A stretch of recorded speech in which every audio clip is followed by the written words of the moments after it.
नमस्कार दोस्तों, मेरा नाम है राहुल और आप देख रहे हैं हमारा YouTube channel BEd lesson plan. Lesson plan की सीरीज में आज हम सामाजिक विषय के अंतर्गत एक नया लेसन प्लान लेकर आए हैं जिसका प्रकरण है सर्वोच्च न्यायालय। यह लेसन प्लान उप विषय नागरिक शास्त्र के अंतर्गत आता है। तो चलिए शुरू करते हैं। लेसन प्लान के फॉर्मेट में सबसे ऊपर हम पाठ योजना संख्या लिखते हैं, जो भी आपकी संख्या है। उसके बाद में विद्यालय का नाम लिखते हैं जहाँ भी शिक्षण के लिए आप जाएंगे, और उसके बाद ब्लॉक्स बनाते हैं जिसमें दिनांक, कक्षा, वर्ग, विषय, उप विषय, कालांश और अवधि जैसी सूचनाओं को लिखते हैं।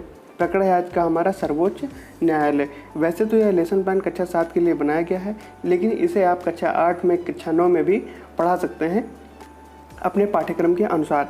उसके बाद हम लिखते हैं सामान्य उद्देश्य। तो सामान्य उद्देश्य जो होते हैं वो किसी एक विषय के लिए सभी लेसन प्लान में कॉमन ही होते हैं, इसलिए हम प्रारंभ के कुछ लेसन प्लान में सामान्य उद्देश्यों को लिखकर और अंत में हम पूर्वज लिखना प्रारंभ कर देते हैं। तो यदि आपने भी 5 या 6 लेसन प्लान बना लिए हैं तो आप भी सामान्य उद्देश्यों को पूर्वज लिखना प्रारंभ कर सकते हैं। लेकिन फिर भी एक बार हम सामान्य उद्देश्यों को देख लेते हैं क्या होते हैं सामान्य उद्देश्य।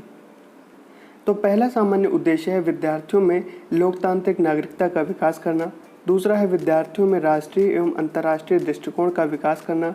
तीसरा है विद्यार्थियों में भावनात्मक एकता एवं नागरिकता का विकास करना। चौथा है विद्यार्थियों में आदर्श चरित्र का निर्माण करना। पांचवा है विद्यार्थियों में प्रजातंत्र के लिए दृढ़ विश्वास विकसित करना। छठा है विद्यार्थियों की मानसिक शक्तियों एवं वैज्ञानिक दृष्टिकोण को विकसित करना। सातवां है विद्यार्थियों में देश प्रेम एवं राष्ट्रीय एकता की भावना का विकास करना। आठवां है विद्यार्थियों को देश की राजनैतिक, सामाजिक व आर्थिक समस्याओं की जानकारी प्रदान करना। और नौवां है विद्यार्थियों को नागरिक कर्तव्यों एवं अधिकारों का सैद्धांतिक व व्यवहारिक ज्ञान प्रदान करना। तो ये हो जाएंगे हमारे सामान्य उद्देश्य। अब बात करेंगे विशिष्ट उद्देश्यों की। तो विशिष्ट उद्देश्य में पहला है ज्ञानात्मक। तो इसमें लिखेंगे कि विद्यार्थी सर्वोच्च न्यायालय तथा उसके कार्यों का प्रत्यास्मरण कर सकेंगे। दूसरा है अवबोधात्मक। तो इसमें लिखेंगे कि विद्यार्थी सर्वोच्च न्यायालय के कार्यों की व्याख्या कर सकेंगे। तीसरा है कौशलात्मक।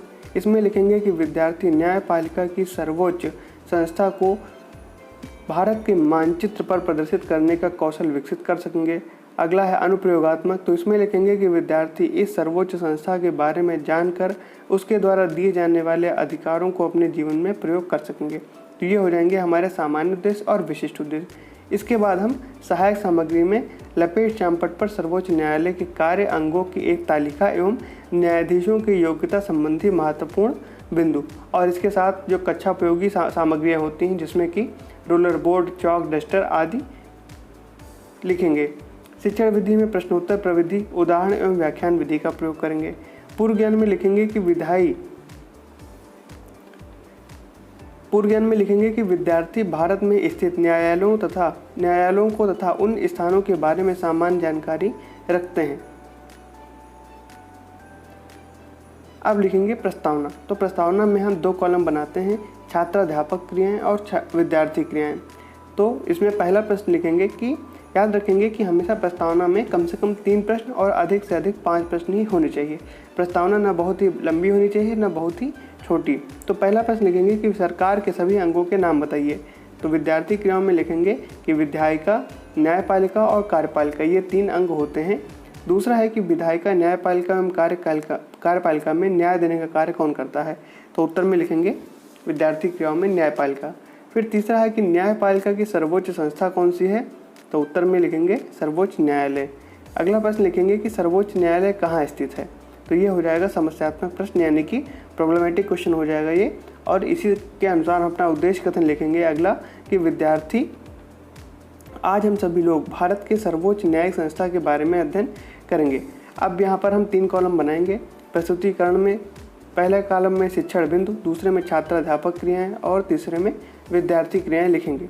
तो शिक्षण बिंदु में पहला बिंदु जो है उसमें लिखेंगे सर्वोच्च न्यायालय का सामान्य परिचय। तो छात्राध्यापक क्रियाओं में प्रश्न में लिखेंगे कि सर्वोच्च न्यायालय के बारे में आप क्या जानते हैं।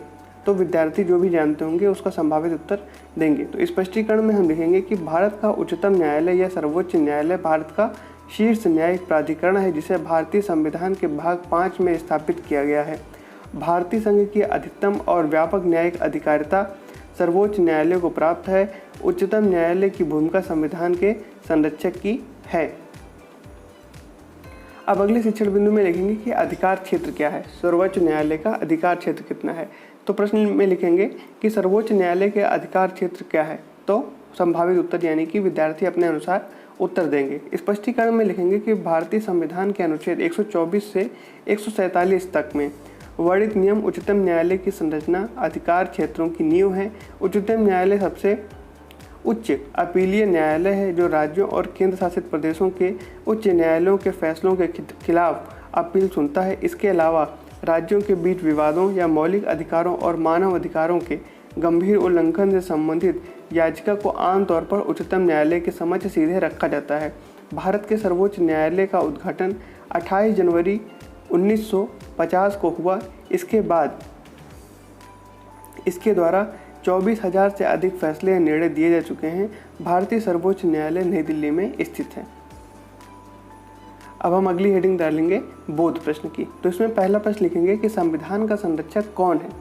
तो उत्तर में लिखेंगे कि सर्वोच्च न्यायालय संविधान के संरक्षक की भूमिका निभाता है। दूसरा लिखेंगे कि भारतीय संविधान के किस भाग में सर्वोच्च न्यायालय का वर्णन है। तो उत्तर में लिखेंगे कि संविधान के भाग 5 के अंतर्गत उच्चतम न्यायालय का प्रावधान है। तीसरा है सर्वोच्च न्यायालय का उद्घाटन कब हुआ। तो उत्तर में लिखेंगे कि 28 जनवरी 1950 को सर्वोच्च न्यायालय का उद्घाटन हुआ है।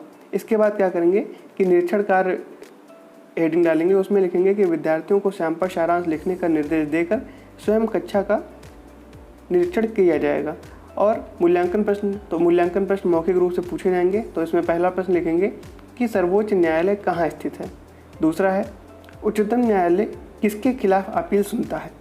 तीसरा प्रश्न करेंगे कि भारतीय संविधान के किस अनुच्छेद में सर्वोच्च न्यायालय के अधिकार क्षेत्र वर्णित है। तो ये 3 प्रश्न मूल्यांकन प्रश्न में मौखिक रूप से पूछे जाएंगे। और फिर गृहकार्य में विद्यार्थियों को घर से लाने के लिए क्या दिया जाएगा कि विद्यार्थी सर्वोच्च न्यायालय के विषय में एक लेख लिखकर लाएंगे। तो यहाँ पर हमारा ये लेसन प्लान जो है वो समाप्त होता है। वीडियो आपको कैसा लगा हमें कमेंट में अपनी प्रतिक्रिया जरूर दीजिए। वीडियो को हमारे लाइक करिए, चैनल को सब्सक्राइब करिए और दोस्तों के साथ शेयर करना बिल्कुल ना भूलें। धन्यवाद।